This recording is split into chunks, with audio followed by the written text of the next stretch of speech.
S115.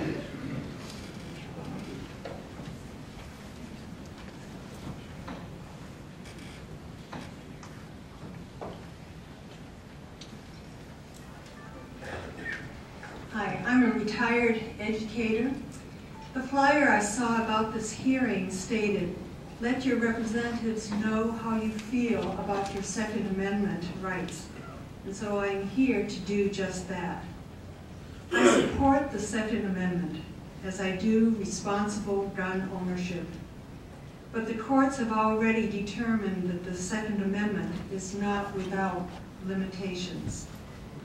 To me, one of the necessary limitations is that all gun owners must have training, fingerprinting, and background checks.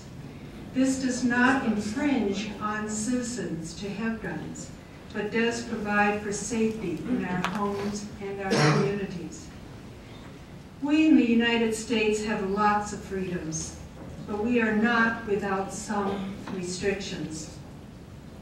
When I applied for a driver's license, I had to take training and physically be present to pass visual, written, and a driving test.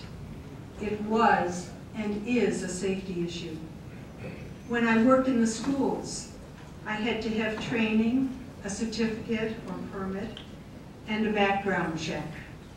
It was and is a safety issue. When I board an airplane, I have to show my identification and be subject to checks of both what I am carrying and the National Registry of those who are not allowed to freely travel in the U.S. It is a safety issue. We do not call these infringements on our rights. We call them necessary to provide safety for all. And so it is with lethal weapons. If I have a gun, I should be required to know how to use it, know how to secure it, and know how to keep it out of the hands of children, the mentally ill, and those who want to do harms to others. It is a safety issue. I understand that State Bill 115, if approved, would allow open carry in South Carolina without any permit requirement. It removes the 8 hours of training, fingerprinting, and a background check that is part of the current concealed weapon permit requirement. It makes no sense to lift these sensible restrictions when they are a necessary part of providing safety in our communities and do not infringe upon the Second Amendment. For the safety of our communities and for the children we love so much, please vote down SB 115. Thank you.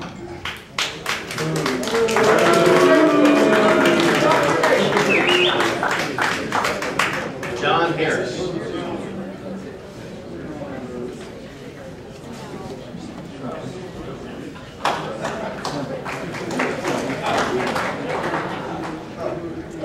Thank you for the opportunity to speak tonight. First and foremost, the gentleman who spoke earlier that served overseas, anybody else that served, thank you. Thank you.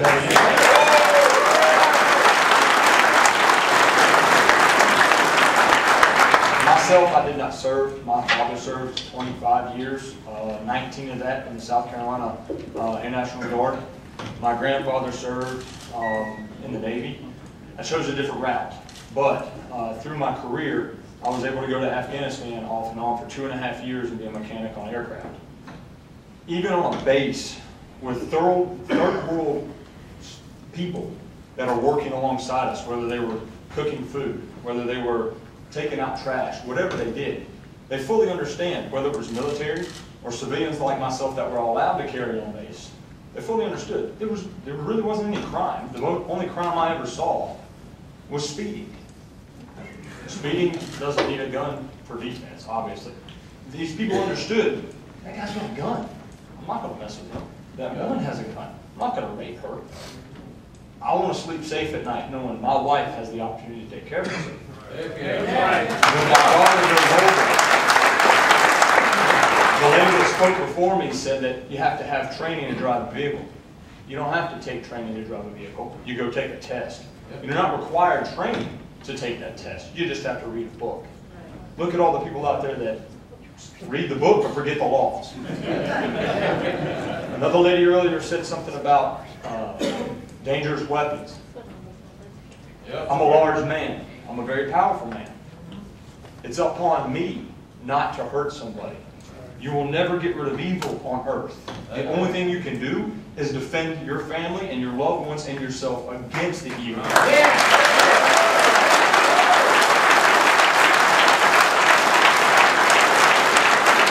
Some people may not be religious, but Jesus said if you don't have a sword, sell your cloak and buy a sword. That's right. I apologize, I'm not more prepared. I just found out about this recently, but the more you research the statistics, Britain, Australia, Chicago, New York, DC, some of the highest crime rates in the world. South Carolina, I don't know the exact statistics, but are pretty well low statistics. People here defend themselves as they should. Criminals don't break into homes where they know people have guns. Criminals, they do their own research. They watch. They're going to attack people that cannot defend themselves or choose not to defend themselves. And if you choose not to, fine. But don't tell me that I cannot.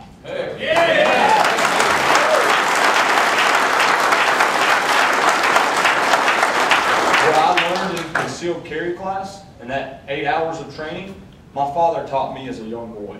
I knew all of this stuff other than the laws, and I did know some of those going into that class.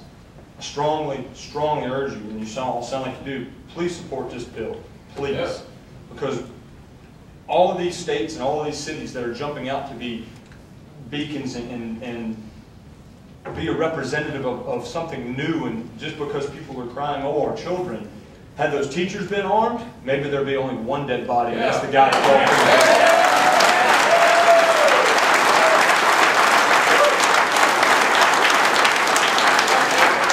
can be weapons, rocks can be weapons. Timothy McVeigh used fertilizer. Terrorists used airplanes. I can kill more people with a semi-truck full of gas than I can kill with my own firearm, even with high-cap magazines. Do something about evil. Don't do something about law-abiding citizens.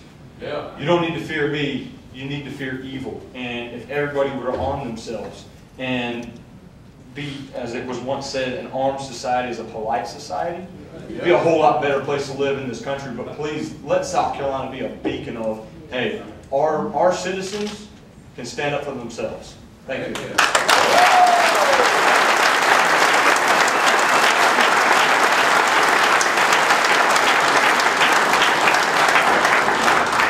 Steve Birdsall.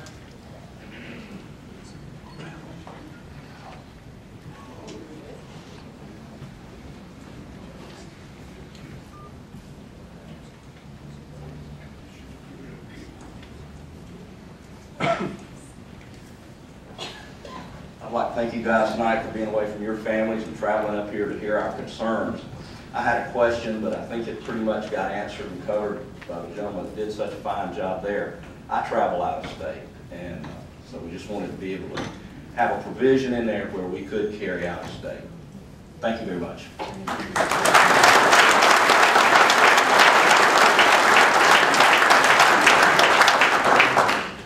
James Bryant.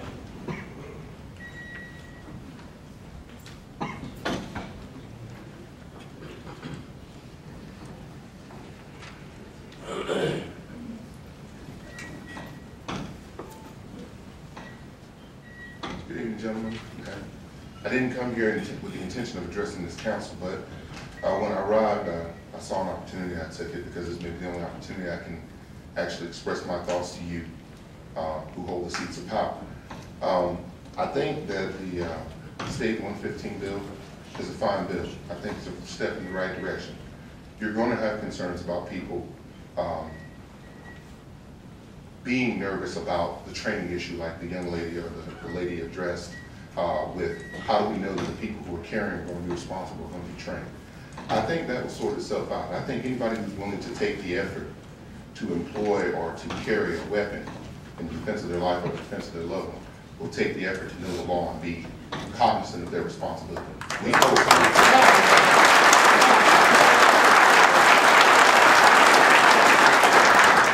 know it's a gun. We know it was designed to kill.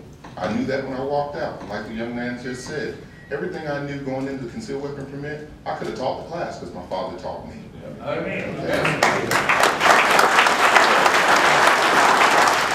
we're asking you to do as our politicians is to trust your citizenry. You know, the law-abiding, we're going to obey the law. So however you guys decide on this, we're going to follow it. The criminals don't care. That's right. I chased men down dark alleys. I fought men in the street, doing the same thing that some of these gentlemen do. And yes, it is going to be a little hair-raising for law enforcement, but you got to learn to trust your citizenry. We're your neighbors. We live next door to you. We go to church with you. And I think I've never asked anybody to regulate my First Amendment right. Why should I ask for permission to exercise my second?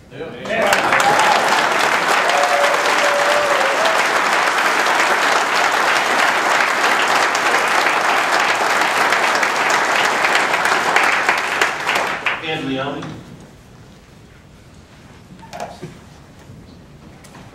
Ed Looney, I'm sorry.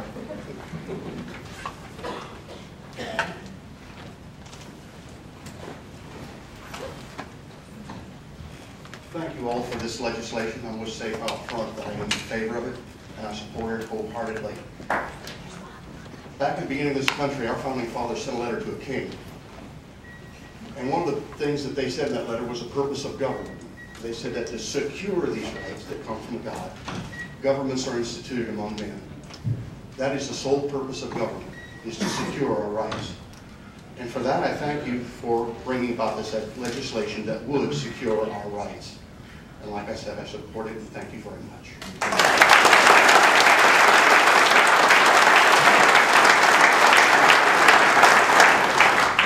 Andrew Molax.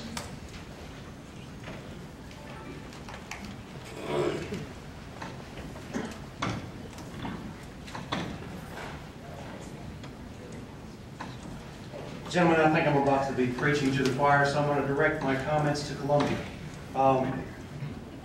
It's a sad day in our republic when we even have to come here and quibble over our rights that are God-given and that were there from the founding of our country. That's a sad thing.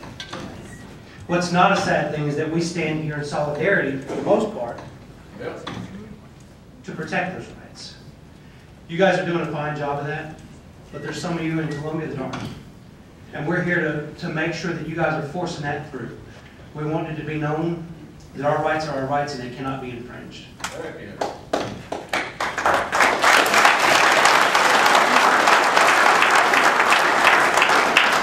The Department of Homeland Security calls patriots, veterans, preppers, people who are constitutionally minded. They're beginning to classify us as terrorists. Yes, they are. Yes, sir. Yep. That's why this issue is important at a state level, because ultimately the state is sovereign. Yep. Amen.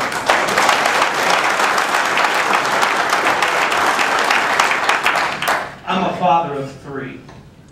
I have a 10-year-old, an 8-year-old, and a 6-year-old, and they're all quickly becoming proficient at firearms. Not because the government mandated me train them, but because my tradition of my family was to train us all up in the use of firearms.